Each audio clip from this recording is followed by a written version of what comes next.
அம்பேத்கர் பதவி விலகணும்னு போராடினது முழுக்க முழுக்க முற்படுத்தப்பட்ட பார்ப்பன பெண்கள். இன்னைக்கு சவுத் பிளாக்ல பார்லிமெண்ட்ல அவர் இருக்கும்போது அவரை அவமானப்படுத்தி பேசினது பெண்கள். எதுக்காண்டி?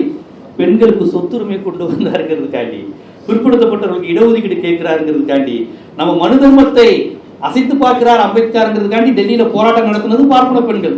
இன்னைக்கு எல்லாரும் உட்கார்ந்துக்கிட்டு வலதுசாரிகளாம் உட்கார்ந்துட்டு அம்பேத்கர் எப்பேற்பட்டவர் தெரியுமா, ஈவேரா தான் தேச துரோகி அப்படின்னு. அவங்களுடைய நோக்கம் பெரியாரை திட்டுவது, அம்பேத்கரை பாராட்டுவது இல்லை. அதுக்கு ஒரு டூலா அதை எடுத்துக்கிறது.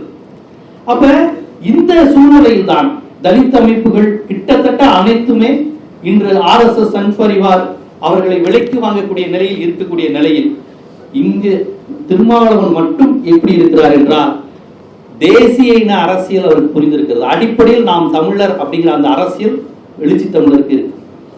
அந்த அரசியல் இருக்கிறதுனாலதான் அவர் தமிழ் தேசிய அரசியலை விட்டு போக மறுக்கிறார், தந்தை பெரியாரை விட்டு போக மறுக்கிறார். உண்மையான தமிழ் தேசிய அரசியல்ங்கிறது திராவிட இயக்க அரசியல் தான்ங்கிற உண்மையும் அவருக்கு தெரிஞ்சிருக்கு.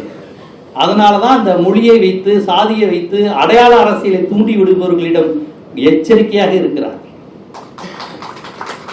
அவரை தூண்டி விடலாம். தமிழ்நாட்டில் 1 கோடி பறையர்கள் இருக்கிறாங்க, நீங்க பறையர் அரசியல் பேசுங்க, 24 மணி நேரம் பறையர் அரசியலும் பறையரை தூக்கியும் பேசுனா அதுக்கு கைத்தட்டு, இதை விட அதிகமாவே கைத்தட்டு கிடைக்கும். ஆனா அவர் பறையர்கள் மத்தியில போய் வன்னியர்கள் நம்ம சகோதரர்கள் பேசுறாரு, எல்லா ஜாதிக்காரங்களும் நம்ம தமிழர்கள் நம்ம அவங்களுக்கும் சேர்த்தா போராடுறோங்கிறாரு. கைத்தட்டு கம்மியா தான் கிடைக்கும். இது அண்ணன் திருமாவளவன்ட்டே கேட்டேன், நான் மட்டும் ஜாதியை சொல்லி தூண்டி விட்டு பேசுறதுன்னா நான் இன்னும் பெரிய தலைவராக இருக்கலாம்.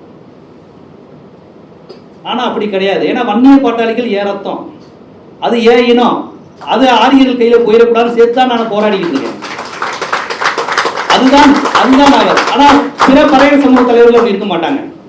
நம்ம யார் தெரியுமா, நம்ம வரலாறு என்ன தெரியுமா அப்படின்ட்டு கடைசியில் ஏதாவது புராணங்கள்ல போய் முடியும். நம்ம வந்து அந்த இனம் அந்த இனம், அதான் எல்லா சமூகத்தினருக்கும் இன்னைக்கு ஒரு கடவுள் கதை வந்துருச்சுல, எல்லா சாதிக்கும் கடவுள் கதை வந்துருச்சு. இந்த சாதி அந்த சாதி நெருப்புல பிறந்ததுல இருந்து எங்கெல்லாம். ஆனா இந்த கதைகளுக்கெல்லாம் பெரியார் அன்னைக்கே ஒரு பதில் சொன்னார்.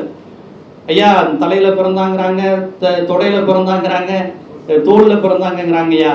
ஆனா உடம்பு ஃபுல்லா பிரம்மனுடைய உடம்பு ஃபுல்லா ஹவுஸ்ஃபுல் ஆயிருது. காலில் யாரும் சூத்திரர்கள் பிறந்துட்டாங்க. அப்ப இந்த ஒடுக்கப்பட்டவர்கள் தீண்டாமை அனுபவிக்கிற தாழ்த்தப்பட்டவர்கள் எங்க பிறந்தாங்கிறப்ப பெரியார் கேட்டாரு, அவன் தான் அம்மாவுக்கும் அப்பாவுக்கும் ஒழுங்கா பிறக்க பிறந்தாங்க.